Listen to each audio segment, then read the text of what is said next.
September 24th, 2013 Lawrence City Commission meeting. There are no recognitions, proclamations, or presentations this evening, so we'll move straight to the consent agenda.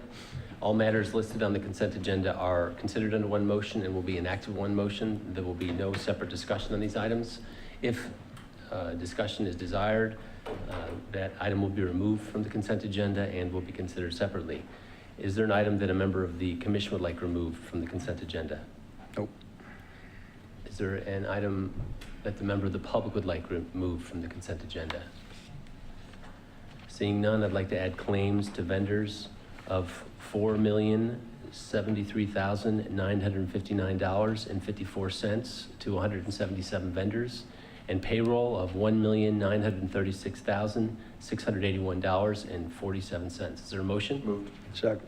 Motion to approve the consent agenda by Commissioner Shum, seconded by Vice Mayor Amix. All in favor say aye. Aye. Those opposed? Motion passes 5-0. The next item is the city manager's report. Good evening, Mayor and Commissioners. Diane Stoddard, Assistant City Manager.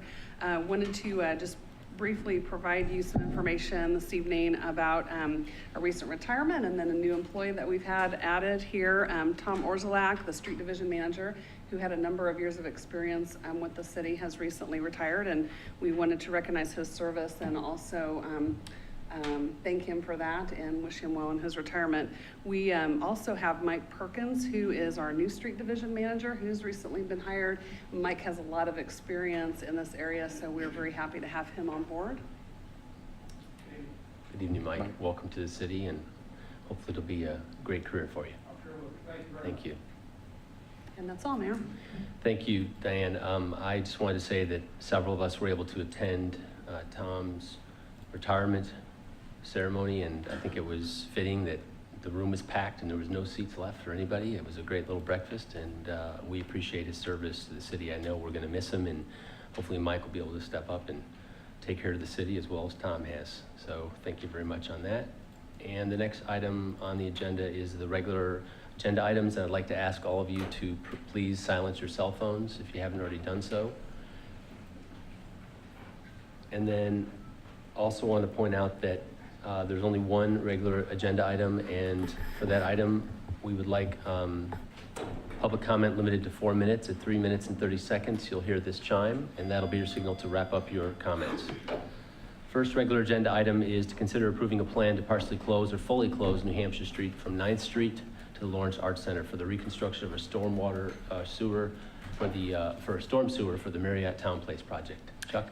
So the Marriott Town Place project has started. They've got a large excavation on the north side of the Art Center. It's essentially this area here with the Art Center is to the south, and the parking garage is to the west, right here. Because of the depth of that excavation and to make sure that it's safe for the workers and stuff, they're needing to have to step that excavation back so they can get their foundations poured and their walls put in and stuff. In order to do that, we've got a storm sewer that sits approximately here, right on the edge of the parking area, the recessed parking area, and that they will be too close to be able to do that work and keep that storm sewer.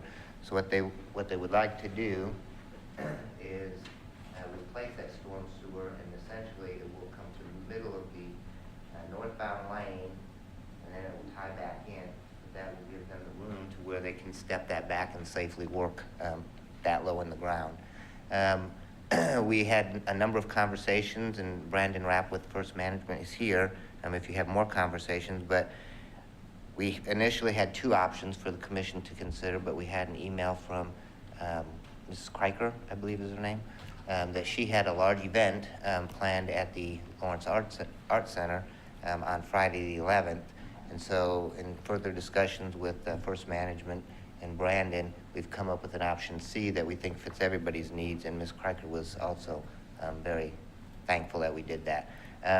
The closure on New Hampshire Street, the parking garage will always remain open. Both the accesses and entrances, or I guess exits and entrances, are to the south. We'll close it to the north, just at the northern end of the Art Center, and then it'll be close to New Hampshire. And the plan at this point, or option C tonight for the commission's consideration, would be to allow them to close the road between October 7th and 10th, which is Thursday, and then they will pull the fence back. They will get the storm sewer dug and installed and then backfilled, but the pavement won't be repaired. And then Thursday, they'll pull the fence back so you will still have the southbound lane. So the garage will be open and you'll have the southbound lane available. And then it'll be open all weekend, that southbound lane. And then on Monday, they will go again and probably close the street to facilitate getting that street repaired and then back open for that next weekend. So that's option C for the commission's consideration. When it is closed, we will put a sign at 9th Street. Basically says that the Art Center and the parking garage are accessible at 10th Street, coming in from 10th Street. We weren't planning on having additional detours. It's the grid system. All you got to do basically is go around the block to get to it. And the fire department has asked that when even just the southbound lane is open, that the parking that is recessed here along the east side of the parking garage be marked as no parking, so if they had any issues, they have their 20 feet that they need to get their equipment in and do any work that they need to do. So that's basically the proposal, and like I said, Brandon is here from First Management, or I can answer any questions. How long will the parking be removed? Just those 3 days or the? When it's on the south side, when Yeah. the south side is open, the parking will have to be removed just right along the parking garage. So it would be Friday, Saturday, Sunday, and then they'll come back and shut the road. And by the time they reopen it, all be open again. Okay. Are the repairs to the street, the new surface, is that going to be the long-term condition of the street? Are they going to come back and redo it when they're finished? I mean, there's going to be some damage probably done to that when they're working. With Public Works planning to, just like with the library, construction activities take a toll on the roads. And we'll probably, the year after, depending on when they get done, schedule something for 9th and New Hampshire to bring that back up. I mean, they'll cut a strip down the center of that lane, and then they'll patch it back to get us by, and then we'll come back in and probably mill and overlay the whole entire street. Okay. Any other questions for Chuck? Okay, thank you very much. Is there public comment on this item?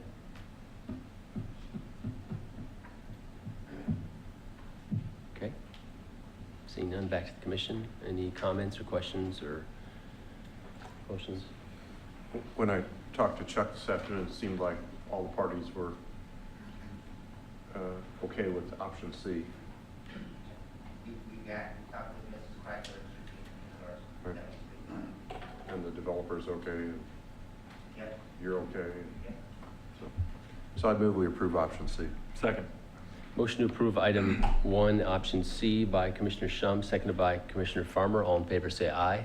Aye. Those opposed? Motion passes 5-0. Is there a public comment of a general nature?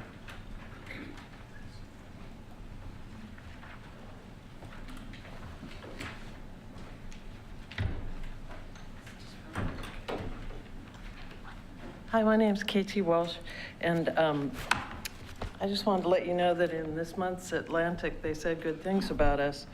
They said that college towns such as Boulder, Ann Arbor, Charlottesville, Champaign, Urbana, and Lawrence, Kansas number among the nation's leading centers for startup activity on a per capita basis. So that's cool, just wanted you to know.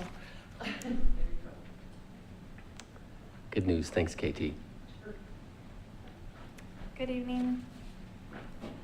My name is Erin Besson, and I'm here on behalf of the ACLU of Kansas and Western Missouri as a Lawrence resident and as a law clerk for that organization.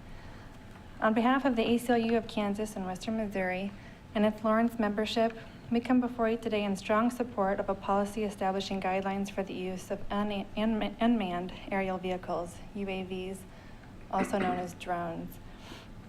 This is an important and timely conversation around establishing policies for the operation of UAVs, protections for individual privacy, and transparent public oversight.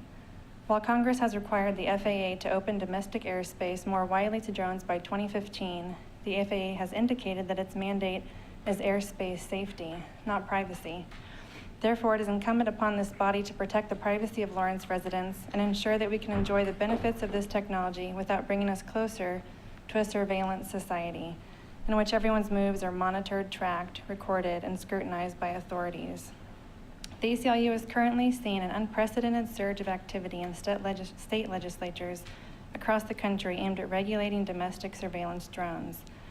I have provided for your consideration, I have a chart for you here, detailing legislation proposed in 42 states, enacted in 8 states, and still active in 25 states.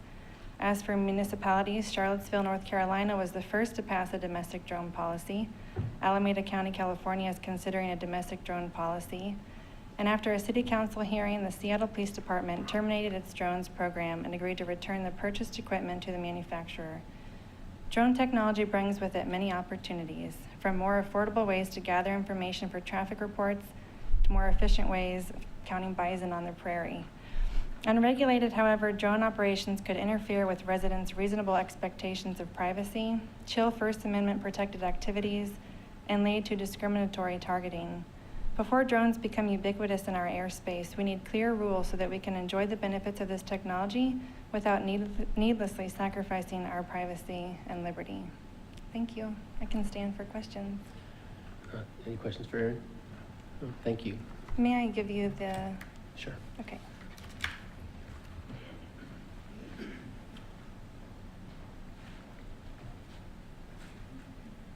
Appreciate it.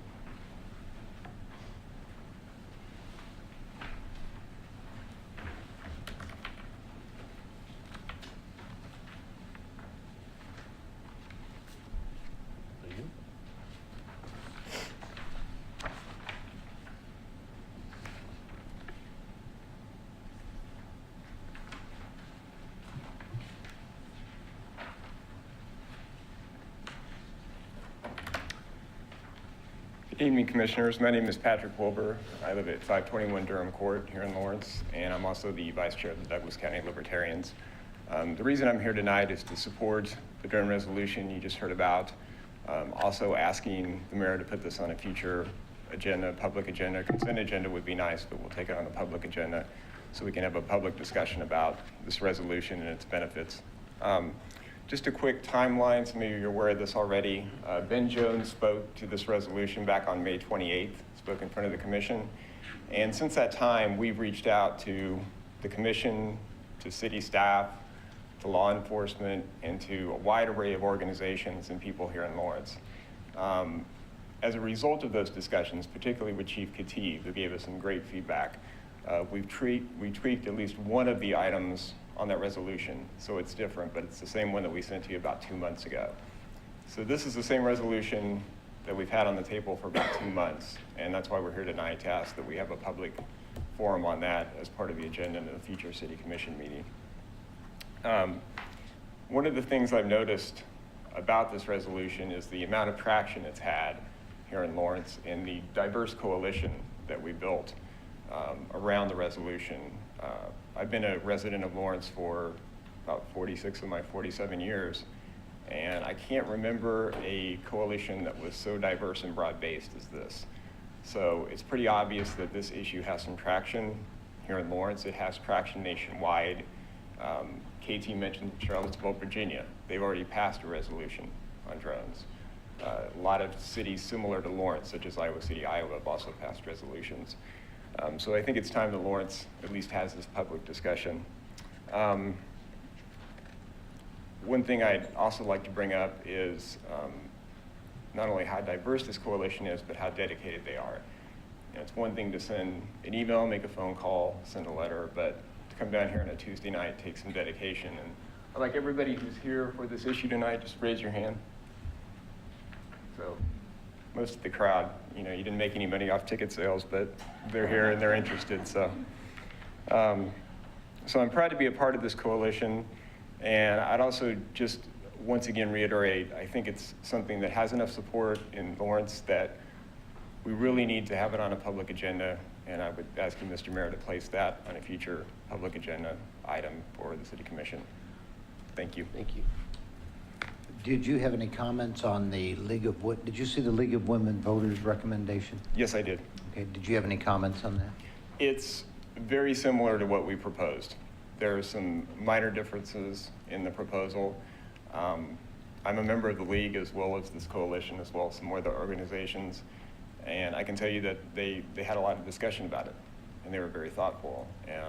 And I know that they felt like they needed to take a stand and weigh in on it. And so I have seen it, and it's, it's something that, if we are not here to say, you must adopt this or else.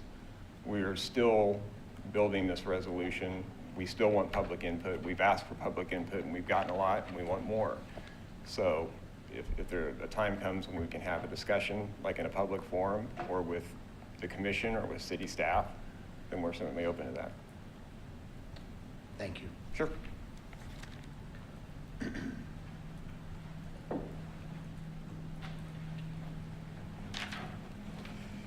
Hi, my name is Kathleen Amel. I'm the secretary of the Douglas County Republican Party.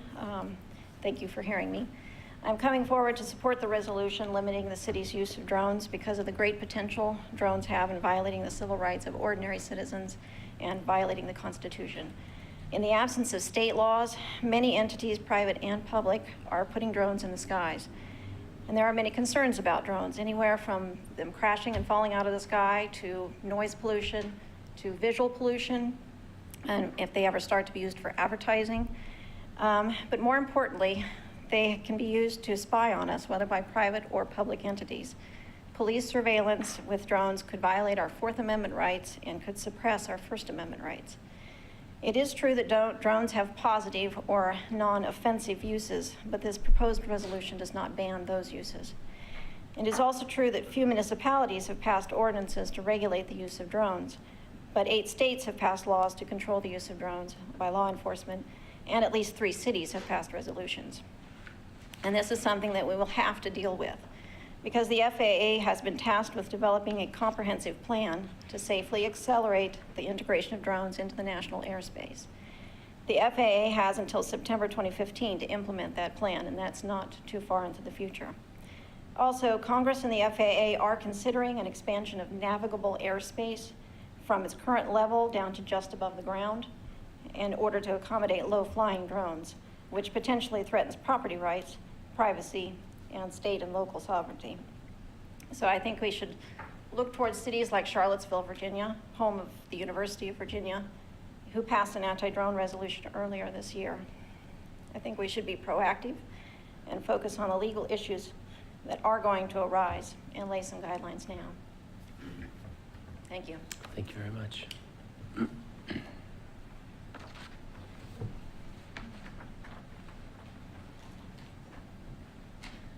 Hi, I'm Mike Laubers. I'm the president of Young Americans for Liberty here at the University of Kansas.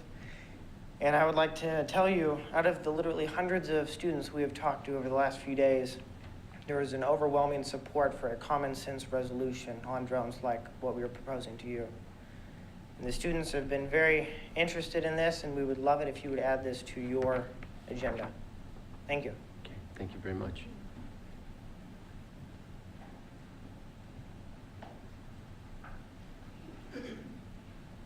Good evening, Commissioners. My name is Brian Sultana. I'm a 5-year Lawrence resident, and tonight I am here representing Lawrence Food Not Bombs, a local community meals and community engagement program. We support this move with the resolution and with putting this issue on a public agenda with the Commission, because for us, it kind of goes with our namesake. It's an issue of priorities that need to be considered here on the city level as well as the state and federal level. Any number of things that can be done by municipal, state, and federal governments doesn't necessarily mean it's a good idea to do them. Obviously, the considerations need to be made whether something can be done, whether it's also a good idea to do it. The federal government or the federal military could stockpile nuclear weaponry or Black Hawk helicopters or Predator drones to no end, but that doesn't mean it's a good idea. And we also agree that it's good to have a sensible policy, at each level to ensure privacy, to ensure the well-being of the communities that are going to be affected by different issues, but here specifically with the timeline at the federal level and the steps that states have taken, drones are obviously a reality in our world. And so with that said, with it very apparent that this is the context we are in, it's important to have that consideration. And just in weighing priorities and weighing what will be to the benefit and well-being of our community, I would just ask that you take that into consideration. Thank you very much. Thanks, Brian.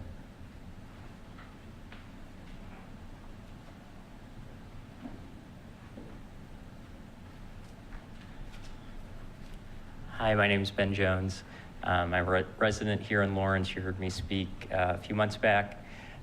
Just wanted to add one more thing. Have some petition signatures here. We had close to 250 people in town sign it. A lot of support from students in particular.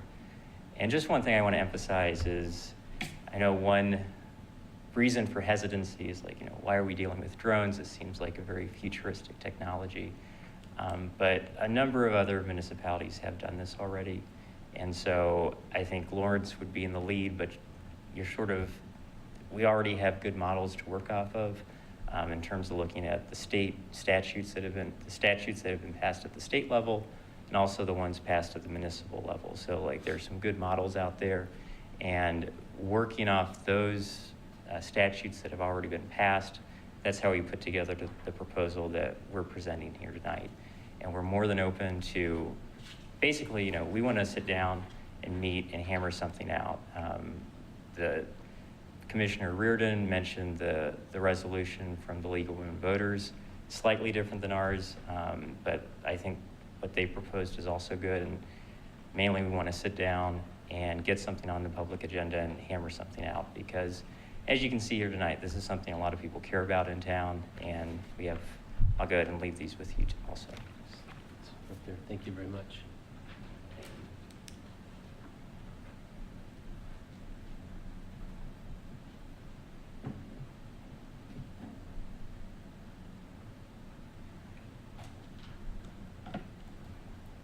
Any other public comment? Okay, very good. Public comment, any other general public comment? All right, great. So we have received some additional information from the ACLU, another copy of the amended drone policy, and a list of states that have either enacted or plan on enacting a policy. I noticed that Kansas is introduced, but no action was taken. So comments or questions or ideas about whether or not we want to try and tackle this issue relative to what's going on in the state? Simple question. In the resolution that we have before us, talks about in section 1, resolved by the governing body that there is a moratorium, that, the idea that there's a moratorium on the city of Lawrence using drones until statewide policies are in place. Ben, I got a question for you or Patrick or any of the speakers, I guess, if I could, Mayor. Sure. Yeah, please. Question comes in. I don't think it's the intention of this body to purchase, obtain, acquire, whatever language you want to look at about purchasing or possessing an aerial vehicle or a drone. With that said, is the moratorium already in place if it is the intention of this body not to acquire one? Well, I mean, if like tomorrow you suddenly changed your mind and there was like a grant, you know, from the federal government. If there's nothing sort of there, and that's why we want to get something on the books, because, you know, it's not a priority of anyone here to start purchasing drones. We've spoken to the police chief. He's not gung-ho about purchasing them anytime soon. But we do realize that, you know, people change, you know, new people come into these positions. And that's why having something on the books, you know, this is, you know, it's fine to use them, but these are some parameters in which you have, you know, if they're going to be used, they have to be used within these parameters. We think that's prudent. And one of the main reasons why is when you look at sort of the trends in the drone industry, all the trends point to them just becoming much more common in the coming years. It's one of those industries that's rapidly expanding. FAA estimates there'll be 30,000 domestic drones by 2020. So that's why, you know, if getting something modest on the books and saying, you know, we don't have any intention on using them now, but if we ever did, you know, we don't want to cross these lines. Okay. Would it be acceptable that statement by the commission that it is not our intent to purchase, obtain, whatever the word is, you know, these aerial vehicles, and in the event that it does happen prior to that ownership occurring, a policy will be written at that time, because the technology is going to change. Right. You know, and it's changing probably by the day, the minute, whatever it may be. And, you know, I just wonder if it's really, you know, if it's our intent not to own or possess one of these things, are we writing a policy that's going to have to be changed multiple times between now and whatever the end's going to be? I guess the thing that I would like to see, if it's not our intent to do it, then, you know, we write that down as our policy, and that in the event, you know, that the commission, whoever it may be, 10, 20 years from now, decides that they have to have one, a policy has to be put in place at that time. Well, I know one thing I discussed with the ACLU before tonight was so wording a policy where, you know, there's a moratorium or whatever language you want to use, and then if they were ever used in the future, there would be a trigger in assuring that there were some civil liberties protections. And that might be... And I think that's what I was trying to get at. Right. Yeah. And you look at some other municipalities, Evanston, Illinois, another college town which passed one. They had a 2-year moratorium on drones. And so, like, you know, they said, like, you know, 2 years, we're not going to use them. And then you could add something in the resolution saying, you know, if we ever do, there needs to be some sort of guidelines in place for civil liberties and protecting privacy. And if that's something that the commission is interested in pursuing and looking at, I'd recommend, you know, setting up a meeting and making sure the ACLU is also there. League of Women Voters would probably be good too. Okay. Mayor, I just bring that out as something to visit about. Thank you. Yeah, Ben, frankly, I understand the concern and I share some of your same concerns, but as a governing body, it's hard to proactively create restrictions, resolutions, moratoriums for potential future action related to things that we don't even currently own. And I say that meaning there are probably other examples of offensive and invasive behaviors that we could, as a city, undertake that we're not currently undertaking, and we're not considering that this might lead to another request from somebody else to create a moratorium on, you know, audio surveillance of their homes, which there probably already is a rule against that. But, you know, some technology, some technique, some process that we might deem offensive, but we want to create a resolution against it, even though we're not planning on undertaking it. So I don't mind the idea. I just don't know legally how we set a precedent and then move forward with other similar actions that we're going to bind other commissions to, or, you know, spend valuable, precious time on that,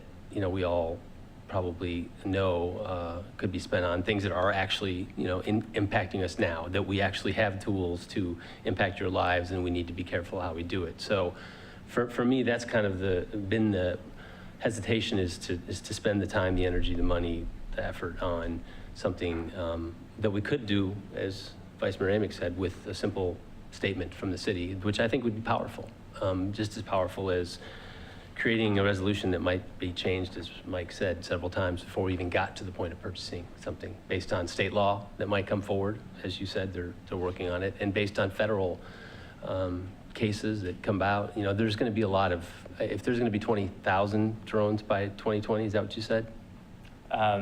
30,000 is the estimate. Yeah, there's probably going to be some action on this in the next 7 years. Well, So help me.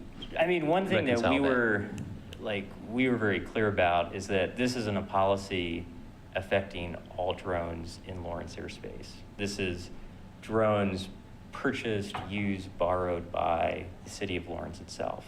And so that's why, in terms of developing a policy, it shouldn't clash with these other entities, which will also be grappling with these issues. Mm-hmm. So we're not saying, you know, if a certain resident in Lawrence wants to fly a drone around, you know, that may raise issues, and that may be worked out by state law and federal law, but this particular resolution wouldn't apply to Okay. that. So this is very specifically dealing with the city. The The ban Lawrence. on the city as opposed to the ban in the city. Exactly, and because I want one to be letter very means a clear lot. about that. So Yeah. that it's a very narrow resolution in terms of its scope.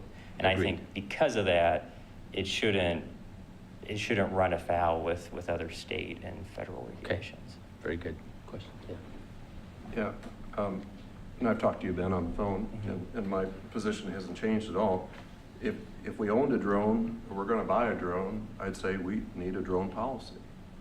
But we don't own a drone, we have no interest in purchasing one at this time, or gifting, or receiving one as a gift or anything else. So I just think it's very premature. I'm not quite sure that we wouldn't be missing out on opportunities that could be very useful and peaceful for us by writing an ordinance or a resolution prematurely. One of your statements in here says that refers to the state passing rules before we do anything. I'd be very leery of the state and what they're passing. They just they're allowing excessive gun ownership and gun use in all these different public buildings. They just allowed for any kind of knife, weapon to be carried anywhere by anybody without any kind of background check. So if you're looking for the state for protection to write a solid set of drone laws for your protection, I think you're sorely misunderstanding what could come out of the state legislature based on what we've seen thus far with the amount of action they've given us with weapons. So, I mean, I find fault with that statement too. But I'm not interested at this time in pursuing a resolution on this matter, just because I think it's very, very premature. I don't think we know near what we need to know and what the capabilities are in terms of peaceful usefulness, and I don't want to preclude that into the future with what we do right now. And the fact is, we've got lots of other things to do that we're trying to keep moving forward on, and I think that's where we should spend our time. I recently saw a special on TV about drones, and it was of interest to me, and it wasn't based on use by public, but use by private citizens.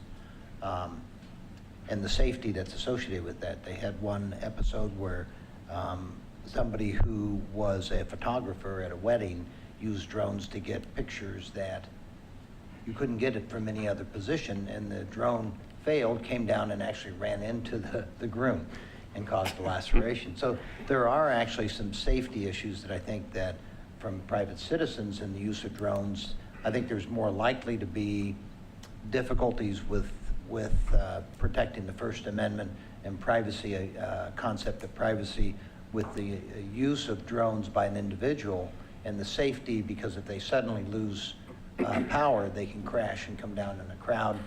You can use them to look at crowds like downtown, or for TVs and aerial activities that you couldn't get anywhere else. So I think this is an issue. I'm not sure that it's, in my opinion, it's an issue for the city because we don't have any interest in it. But I think there is some public and welfare issues that we have. And the other aspect of it would be what's a drone and what's a little helicopter somebody buys for their kid that goes up in the air.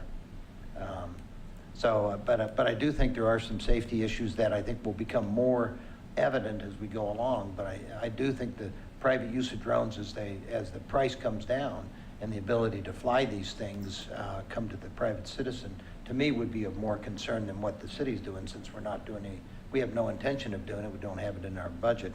But I think there are some legitimate thoughts here by the citizens as they come forward and present. And I'm interested in this, I guess, because it's such a large coalition. But I agree, I would hate to handcuff our police and fire departments for things that they might be able to do with a drone later on, that we don't have the technology, the activity now. But I do have more concerns about private citizens than I do about the city. So an overall policy Yeah. on drones, rather than just us, the city, implementing or using, or how we might do so. Yeah, based on safety and how you regulate that. Okay. 'Cause Please. Ben, what would the cost of a drone be? Well, I was in Verizon the other day, and you can buy them right there.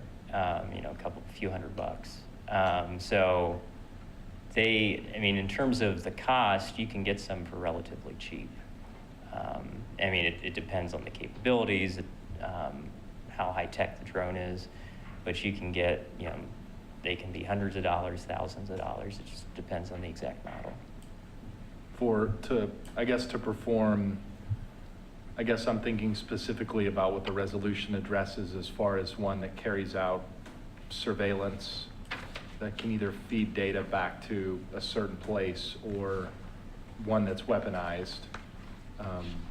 We're talking thousands probably, right? Yeah. So Diane, my question for you is, anything over, is it $15,000 we have to approve? That's correct. I guess the only reason I say that is because anything over $15,000 is going to show up, it's going to show up on an agenda. And may be a way for us to get at until we can, because Terry, I agree with you. I'm less concerned about what the city would do with them and more about what you can do with a $200 drone that you can get at Verizon. That's that to me is more dangerous than what the city would do, because, hell, I'm more worried about my neighbors spying on me than I am the city. Got a weird neighbor. I hope he's not watching. No, he has U-verse. We're good. But I think I'd be more interested in maybe kind of seeing this broaden to that, and then of course the things that I've said and other folks that I've talked to that, for issues related to weather, that's those kinds of things are important to me, being a weather geek, and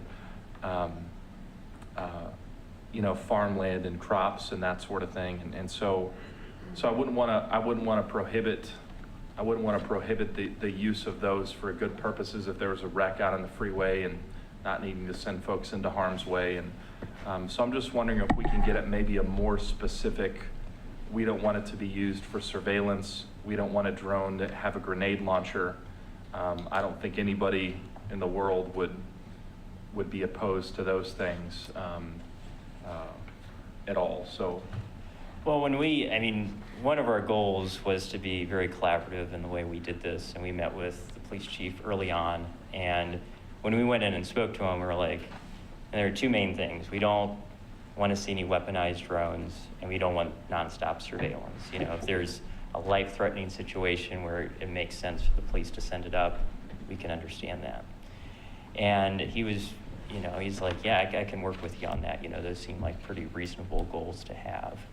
And, some of the pushback to the resolution that I'm hearing is, one, waiting for the state to do something. And that's what the League of Women Voters, that was one of their main differences with it. And, you know, a compromise position could be like, okay, we'll have a moratorium for 2 years, and then if after that we ever want to consider something, you know, we have to have some, it triggers, you know, considering some civil liberties protections and privacy protections.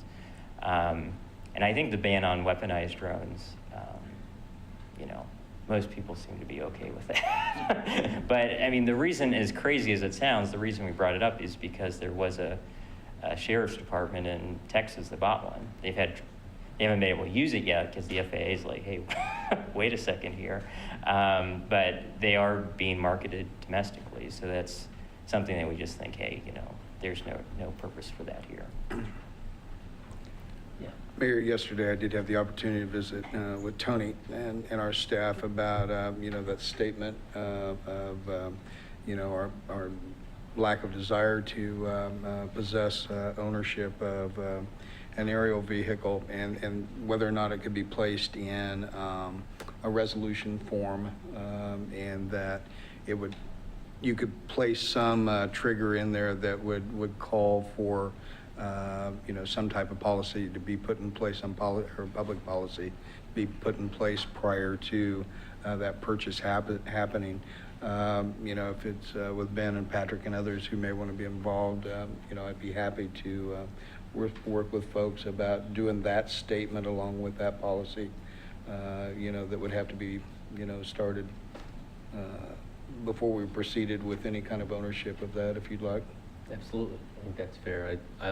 I like the idea of indicating how this body feels and setting a timeline, and then You want to do? making a rule or initiating a policy once one was acquired. Well, I'd be happy to do that. Or in the event one. Yeah, and Ben, I'm with, I think Bob said it, I'm a little concerned about waiting for the state to do anything, let alone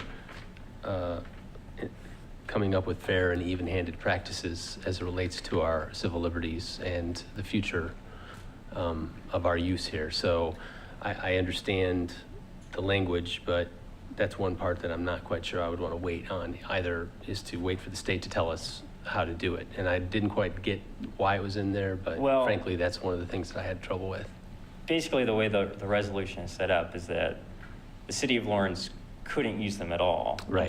The city Right. agencies couldn't use them until there were statewide guidelines. And then even after that, there'd be further restrictions in terms of no Sure. weaponized drones and the surveillance provision.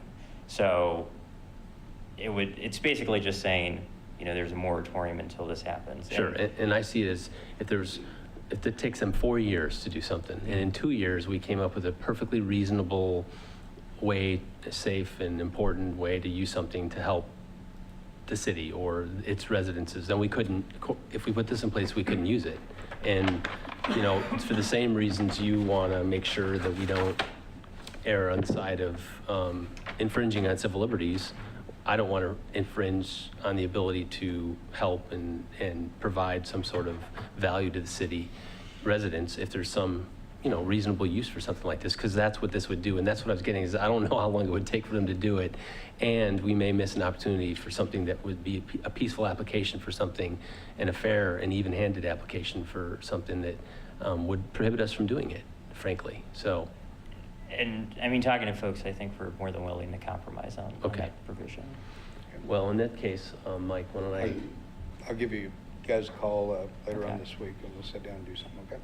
Sounds good. Yeah, and I appreciate all you, well, this is an unusual situation, and I'm not sure who led the charge. I know you started this out, but it's been very interesting to see all the people get involved, and when there's a chance that people's civil rights or liberties are going to be infringed, I think this shows how active people are in this community, and it's exciting. On the other hand, I don't see us moving forward with anything at this point in time, and that's the only reason why I'm, you know, remiss to do anything right now. But I would agree to and would sign a statement that Mike suggested. If you guys want to work on that, I'm all in favor of that, if everyone else is as well. I'm fine with, as I started out my comments, if we had a drone or if we're going to get one, we need a policy.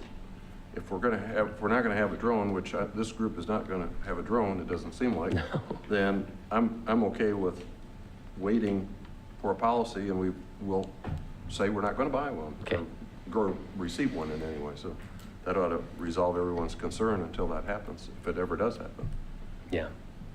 That way, if the next commission or future commission wants to Jump all over whatever, the drones, yeah. then there is the trigger that's in place that says you will do this. So, And I think that's just as effective given the circumstances today. So thank you very much. Right. Appreciate it. Thank you. Okay, are there any needs to discuss future agenda items this evening, or are we good? Just the reminder on the rental registration comments, but that's the only thing to highlight. Yes, thank you. This Friday, Yes. this Friday. Mhm. Any commission items? Anybody have There's, anything to bring up? There's more Tomatoes? More produce over here. All right, free for all for tomatoes if you don't have any. Tomatoes, peppers. All right, is there a motion to adjourn? Move. Second. Motion to adjourn the meeting by Commissioner Shum, seconded by Commissioner Reardon. All in favor, say aye. Aye. Those opposed, the motion passes 5-0. Good night.